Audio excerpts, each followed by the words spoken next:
Hey everyone, welcome back to this channel जहां पे आप सीखते हैं vocabulary and I'm telling you आप बहुत अच्छा काम कर रहे हो यार vocabulary सीख कर सही में, क्योंकि जितनी अच्छी आपकी vocab होगी उतने अच्छे से आप अपने आप को एक्सप्रेस कर पाओगे। पर हाँ, एक बात और, let me ask you this question, are you ready with notebook and pen? Yes or no? नहीं यार, प्लीज़ ले आओ। कितने वीडियोज़ में, अगर आपने और भी वीडियोज़ में ही देखिए, हर वीडियो में मैं कह रहा हूँ please be ready with a pen और एंड नोटबुक, क्योंकि अगर आपके पास नहीं है कुछ भी लिखने के लिए तो भाई कोई फ़ायदा नहीं है वीडियो देखने का, कोई फ़ायदा नहीं है। इस वीडियो के बाद दूसरी वीडियो पे चले जाओगे, फिर वहाँ कुछ देखोगे, फिर वो भूल जाओगे मैंने क्या सिखाया आपको।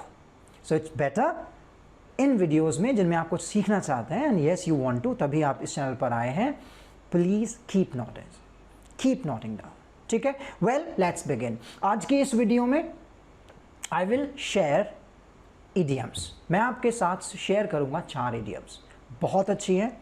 मैं पहले आपके साथ शेयर करूंगा सेंटेंस ऑन द स्क्रीन और वहां पर जो idiom होगी फिर मैं आपको उसका मीनिंग बताऊंगा। I am sure you are ready, let's begin.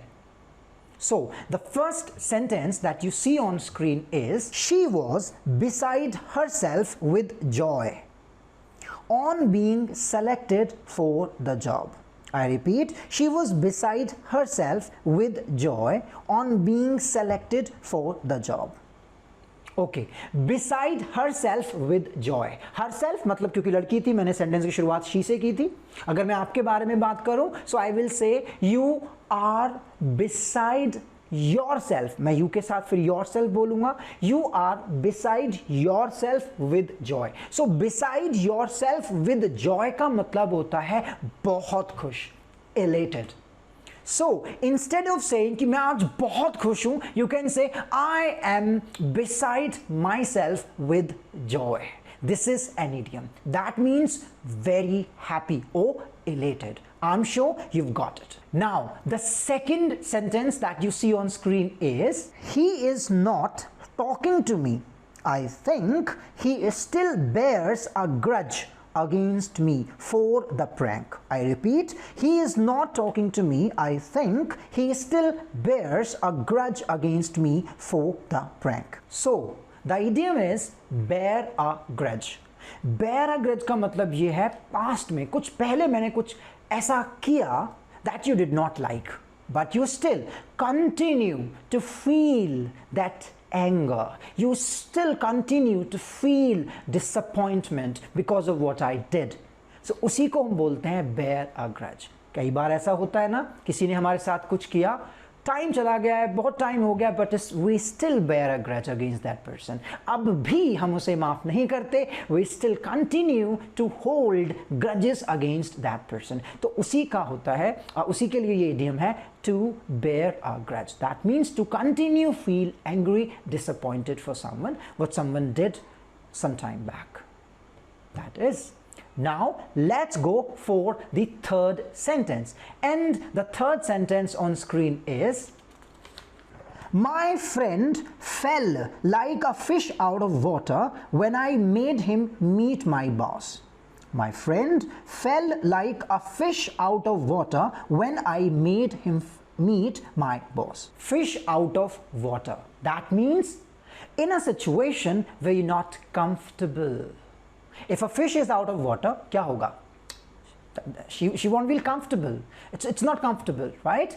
So when you feel like a fish out of water, that means you are in a situation where you're not comfortable। तो मेरे दोस्त गया और he wanted to talk to my boss, या उसको job की ज़रूरत थी, तो मैंने कहा ठीक है बॉस से मिल लेना। तो वो जब बॉस से मिलने गया, he felt uncomfortable, so he felt like a fish out of water। I'm sure you got it। So now let's go for the last idiom of the day in a sentence। मैं आपके साथ share कर रहा हूं, look at the screen। Okay, so the fourth sentence is, if you want to be recognized in this organization, you better step up your game। I repeat, if you want to be recognized in this organization, you better step up your game। Step up your game, that means to perform better। So you doing good, आप अच्छा कर रहे हो, काफ़ी अच्छा कर रहे हो. But then I say please step up your game. That means now you perform better. I am asking you to perform better. मैं आपसे कह रहा हूं कि प्लीज परफॉर्म बेटर करो और अच्छा परफॉर्म करो. That means I am asking you to step up your game.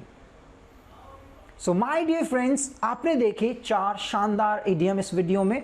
I am sure आपने उन्हें नोट डाउन कर लिया है. अगर नहीं, फिर आप देख लीजिए वीडियो को दोबारा और नोट डाउन कर लीजिए, या वैसे मैं आपके साथ राइट शेयर कर ही देता हूं. सो मेक श्योर आप नोट करते चल रहे हैं. Alright, well, thank you very much for giving me your precious time. Now I will see you in my another video. Take care.